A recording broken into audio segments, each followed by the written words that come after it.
of course, the main countries we're looking at is Kiribati, Tuvalu at the moment. We've also had some with the Torres Strait Islands, if it's Northern Australia.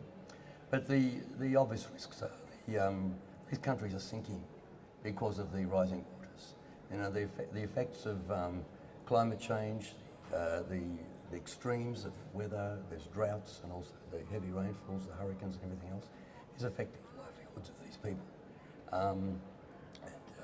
And it's not just the livelihood, their culture, their language, health, education and so on. And what we're trying to do through the Pacific Calling Partnership is, as I said before, we're not an aid organisation, as an advocacy group, and we lobby politicians, and we'll do education in schools and other groups that are interested, but try to provide a voice also for these people from the Pacific to speak for themselves. We don't do it, we're not working for them, we're working with them. It's in solidarity.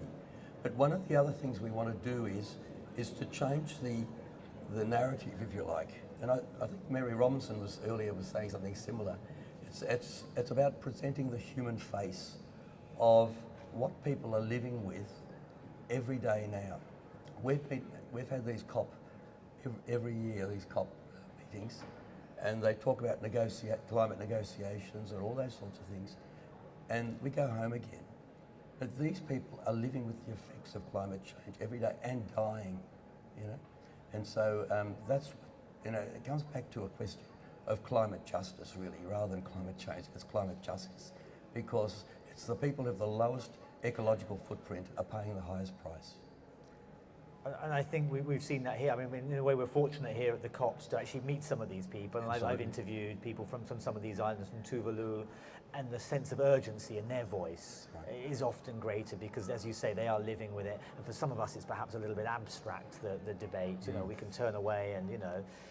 I mean, why Australia, how does it impact on Australia? Obviously, you're closer in Australia than most of the rest of us to these islands that are going to be affected. What is the responsibility Australia has? Why is Australia interested in their plight? Well, we want the Australian government to be more interested, actually.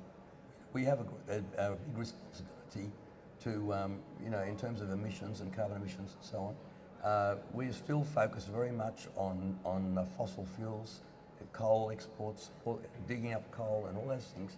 These are the sorts of things that are affecting the people of the Pacific. You know? And we want our government to take greater responsibility.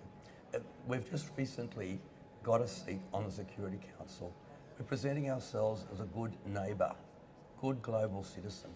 And we want to take that seriously, make it something practical rather just in words.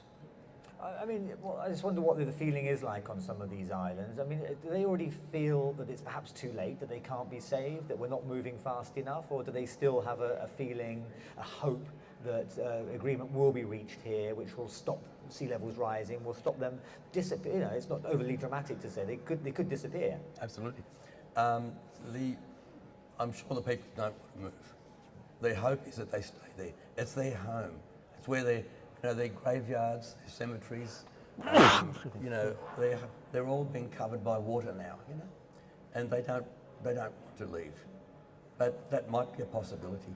And yesterday there was a press release from President Tong of Kiribati, and he just seemed to have changed a bit because he did talk a bit about relocation, more than he ever has before, and it's really sad because it looks like there's a sense of desperation, a sense of depression or despair almost, and you know, and the fact that he's not here this year says something. But the other thing, it says something about Australia.